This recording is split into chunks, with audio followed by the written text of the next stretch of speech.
Welcome to Franken Friday, Mary Shelley's Frankenstein, read by Amber Jones. Sponsored by Gals Guide.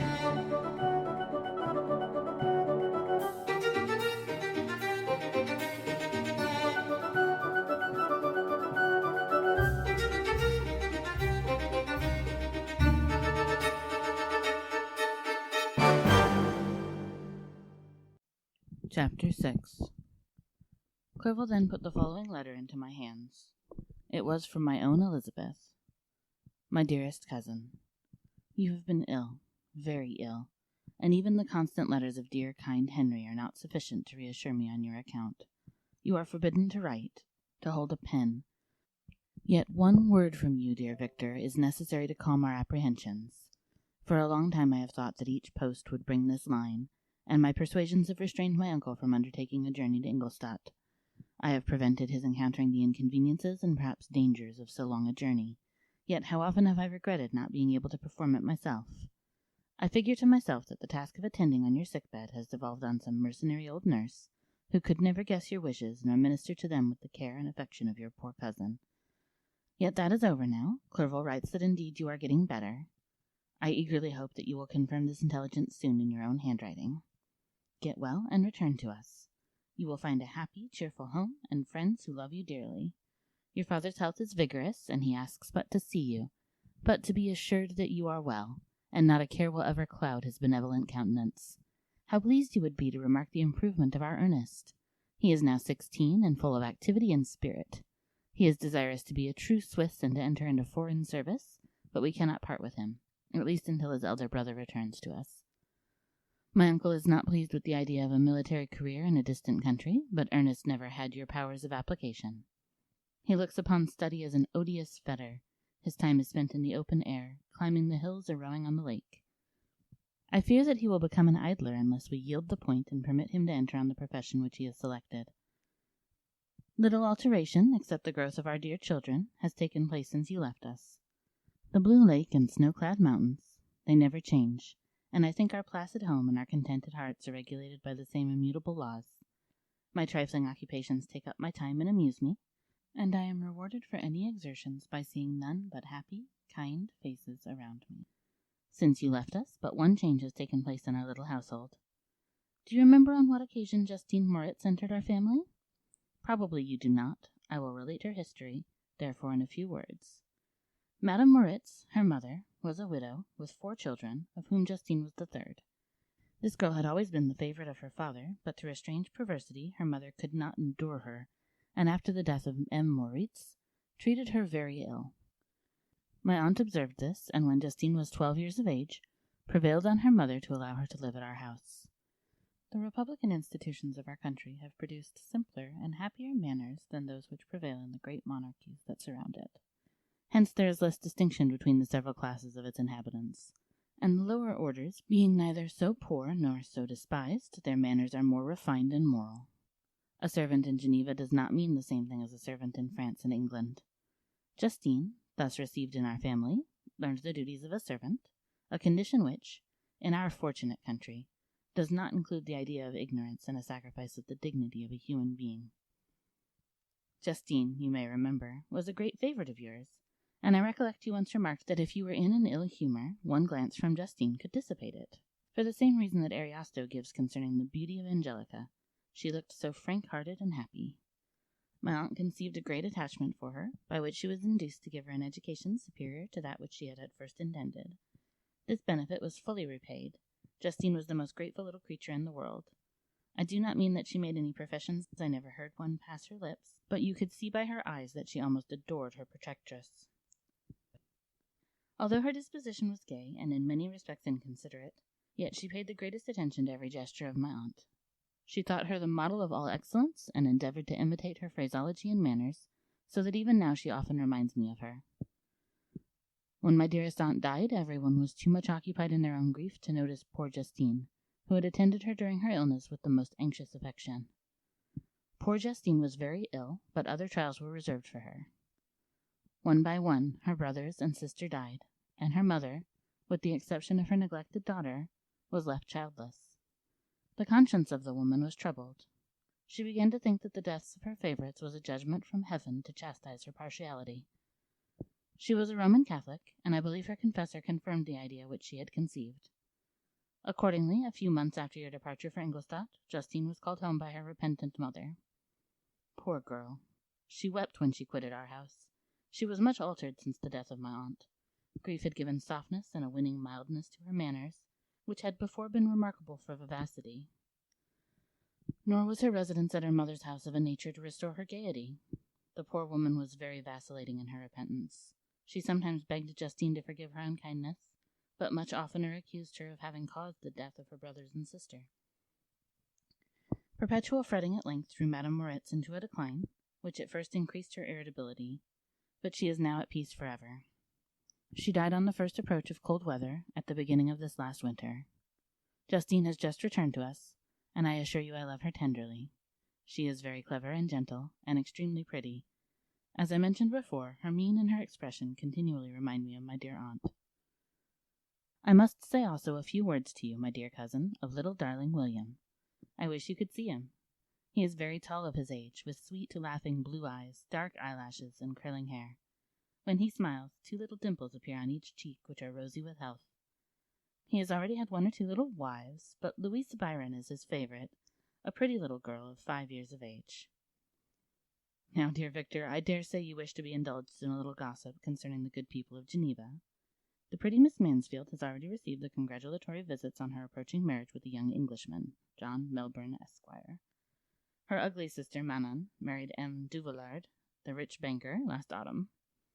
Your favorite schoolfellow, Louis Manoir, has suffered several misfortunes since the departure of Clerval from Geneva, but he has already recovered his spirits and is reported to be on the point of marrying a lively, pretty Frenchwoman, Madame Tavernier. She is a widow, and much older than Manoir, but she is very much admired and a favorite with everybody. I have written myself into better spirits, dear cousin, but my anxiety returns upon me as I conclude. Write, dearest Victor. 1 line, 1 word will be a blessing to us. 10,000 thanks to Henry for his kindness, his affection, and his many letters. We are sincerely grateful. Adieu, my cousin. Take care of yourself, and I entreat you, write. Elizabeth Lavenza, Geneva, March 18th, 17. Dear, dear Elizabeth, I exclaimed, when I had read her letter. I will write instantly and relieve them from the anxiety they must feel. I wrote, and this exertion greatly fatigued me, but my convalescence had commenced, and proceeded regularly. In another fortnight I was able to leave my chamber. One of my first duties on my recovery was to introduce Clerval to the several professors of the university. In doing this, I underwent a kind of rough usage, ill befitting the wounds that my mind had sustained. Ever since the fatal night, the end of my labors, and the beginning of my misfortunes, I had conceived a violent antipathy even to the name of natural philosophy. When I was otherwise quite restored to health, the sight of a chemical instrument would renew all the agony of my nervous symptoms. Henry saw this, and had removed all my apparatus from my view. He had also changed my apartment, for he perceived that I had acquired a dislike for the room which had previously been my laboratory. But these cares of Clerval were made of no avail when I visited the professors. M. Waldman inflicted torture when he praised, with kindness and warmth, the astonishing progress I had made in the sciences. He soon perceived that I disliked the subject, but not guessing the real cause, he attributed my feelings to modesty, and changed the subject from my improvement to the science itself, with a desire, as I evidently saw, of drawing me out. What could I do? He meant to please, and he tormented me. I felt as if he had placed carefully, one by one, in my view those instruments which were to be afterwards used in putting me to a slow and cruel death. I writhed under his words, yet dared not exhibit the pain I felt. Clerval, whose eyes and feelings were always quick in discerning the sensations of others, declined the subject, alleging, in excuse, his total ignorance, and the conversation took a more general turn. I thanked my friend from my heart, but I did not speak. I saw plainly that he was surprised, but he never attempted to draw my secret from me, and although I loved him with a mixture of affection and reverence that knew no bounds, yet I could never persuade myself to confide in him that event which was so often present to my recollection, but which I feared the detail to another would only impress more deeply. M. Krempe was not equally docile, and in my condition at that time, of almost insupportable sensitiveness, His harsh, blunt encomiums gave me even more pain than the benevolent approbation of M. Waldman.